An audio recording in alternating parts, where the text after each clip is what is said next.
Namaku Pratiwi, usiaku 25 tahun. Aku seorang janda. Tak ada satu perempuan pun yang suka menjadi janda, tapi seseorang tak bisa mengelak dari takdir yang sudah mengikatnya. Aku sendiri tak tahu status janda ini takdir atau nasib. Kugugat cerai suamiku 6 bulan setelah aku menjadi istrinya. Hanya 3 minggu kami romantis menjadi suami istri.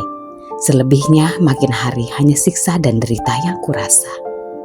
3 tahun menjalani hidup dengan status jandaku. Banyak laki-laki yang sudah mendekati, tapi sungguh-sungguh semuanya kuabaikan. Di hatiku tak pernah ada rasa apa-apa. Hatiku sudah seperti mati rasa pada laki-laki.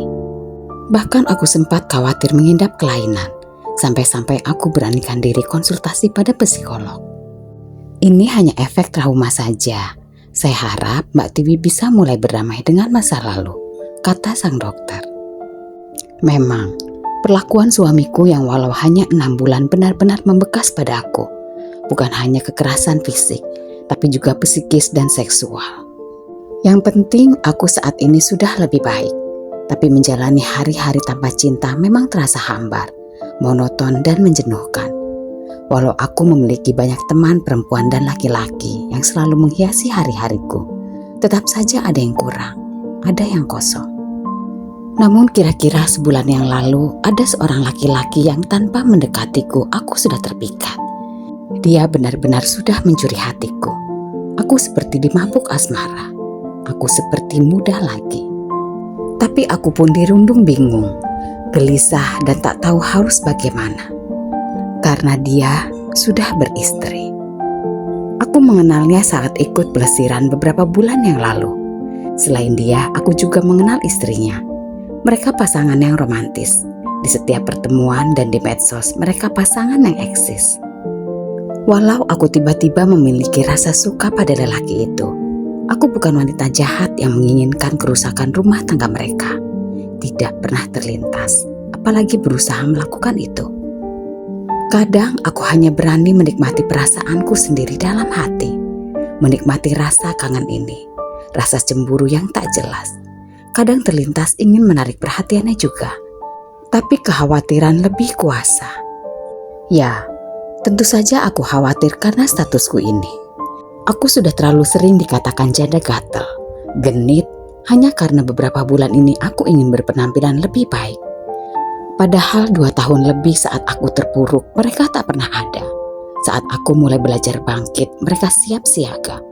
Begitu besarnyakah ancaman keeksisan seorang janda bagi seorang istri? Itu baru sekedar dandan, apalagi jika aku memang benar-benar berniat mencari perhatian.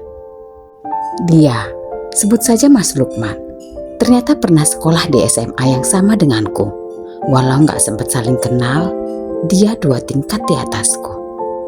Sepertinya memang benar tidak ada laki-laki yang begitu polos. Begitu juga dengan Mas Lukman. Apalagi dia bukan ABG kemarin sore. Aku mengira dia bisa menangkap sinyalku bahwa aku menyukainya. Walau bagaimanapun caranya, aku menyembunyikan perasaanku. Sejak dia punya nomor kontakku, dia memang jadi sering mengirim pesan padaku. Walau sepanjang saat ini kurasa tak pernah berlebihan. Tapi anehnya, aku pun merasa nyaman-nyaman saja. Walau kadang khawatir pesan-pesannya dibaca oleh istrinya. Sampai suatu ketika, Mas Lukman mengajakku untuk bertemu. Kami pun bertemu di kafe yang sudah kami tentukan. Maaf kalau aku bikin kamu repot, katanya. Aku cuma tersenyum. Mau pesan apa? Kopi latte aja, jawabku. Dia pun memanggil pelayan dan menyerahkan menu yang kami pesan. Beberapa saat kami saling diam. Istriku dinyatakan mandul. Katanya tiba-tiba seperti langsung pada pokok pembicaraan. Aku hanya menunjukkan ekspresi terkejut, tapi tidak membalas apa-apa. Itulah sebabnya pernikahan kami belum juga dikarunia keturunan, lanjutnya. Aku masih diam. Setelah keluar hasil itu, mungkin 3 harian ini kami lebih sering saling diam. Tiba-tiba kami menjadi kaku, lanjutnya. Tapi masih ada harapan kan Mas? Dengan pengobatan-pengobatan mungkin? Tanyaku mencoba menunjukkan simpati. Entahlah, kami pun kurang yakin. Kemandulan ada beberapa sebab, Dan yang terjadi pada istriku memang karena kelainan organ reproduksinya yang tidak bisa menghasilkan sel telur yang sehat. Dia menjawab itu dengan berkaca-kaca. Aku mencintainya, aku tak akan meninggalkannya. Tapi aku juga ingin punya anak. Aku paham maksudnya, tapi aku juga bisa memposisikan diriku sebagai Mbak Sonia. Jujur, jangankan berpikiran bahwa ini adalah kesempatan bahwa aku bisa bersamanya. Aku bersimpati pada Mas Lukman, tapi jauh lebih bersimpati pada Mbak Sonia. Jika maksud Mas Lukman mengajakku ketemu saat ini adalah untuk mengutarakan perasaannya, akan tegas kutolak. Tapi itu tak terjadi. Makasih ya sudah mau datang dan dengerin, katanya setelah aku sibuk sendiri dengan prasangkaku. Setelah pertemuan di kafe itu, kami tetap berkomunikasi, malah lebih sering. Dan ku baca gelagat pesan-pesan Mas Lukman sudah lebih mengarah ke hal-hal yang bersifat pribadi. Bodohnya, aku menikmatinya. Aku menyukainya. Aku selalu membalas pesan-pesannya. Seminggu berlalu, aku jadi merasa seperti gadis lagi. Mungkin banyak senyum membuatku nampak lebih muda, lebih bahagia. Memang itulah yang kurasakan. Sampai sore itu. Tiwi, ada yang nyariin tuh, kata ibuku. Iya bu, sebentar. Aku bergegas keluar kamar sambil menebak-nebak siapa. Mungkinkah Mas Lukman? Karena beberapa hari lalu dia menanyakan alamatku. Dan di saat aku membuka tirai, langkahku terhenti. Aku ingin lari tapi mata kami sudah beradu. Aku tiba-tiba gagap. Dadaku berdegup kencang. Mbak Sonia, entah kenapa tiba-tiba aku takut, menyesal, aku malu. Akankah dia melabrakku di rumahku sendiri? Berteriak-teriak menyebutku janda gatel, perebut suami orang, yang bukan hanya akan didengar seisi rumah tapi juga para tetangga. Aku takut dipermalukan. Tapi Mbak Sonia masih diam. Kubaca jelas raut mukanya yang sembab dan menahan amarah. Dari tempat duduknya dia menatapku tajam. Aku makin diliputi kecemasan. Ya Rob, aku pasrah, batinku.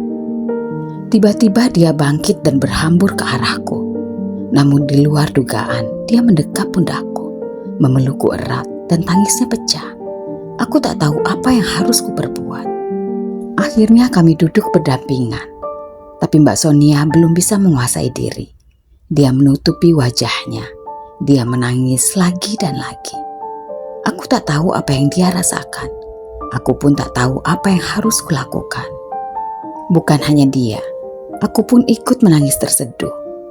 Betapa ku sadari kesalahan besar aku telah dekat dengan suami dari seorang istri sebaik Mbak Sonia. Aku ingin minta maaf. Aku ingin pergi jauh dari kehidupan mereka. Aku minta maaf Mbak Sonia. Aku sungguh-sungguh kataku yang masih bergetar. Tapi tiba-tiba dia mengangkat telapak tangannya seperti menahan. Sebuah isyarat yang kupahami. Aku pun diam lagi. Kami masih sama-sama sembab. Berkali-kali dia mengusap mata dan hidungnya dengan sapu tangannya. Mas Lukman sudah mengakui dan menceritakan semuanya. Aku percaya padanya, katanya. Ia menatapku. Pilu. Kami tak ada berbuat lebih, cuma ketemu biasa. Ya, aku tahu. Mas Lukman sudah cerita semuanya. Aku kesini atas inisiatifku sendiri, lanjutnya. Ucapannya tertahan. Aku memohon sama Dek Tiwi. Dia diam lagi. Aku tahu, aku tak perlu mendengar itu. Aku paham apa yang akan dia katakan. Aku mohon sama Mbak Tiwi, bersedia menjadi istri Mas Lukman. Apa?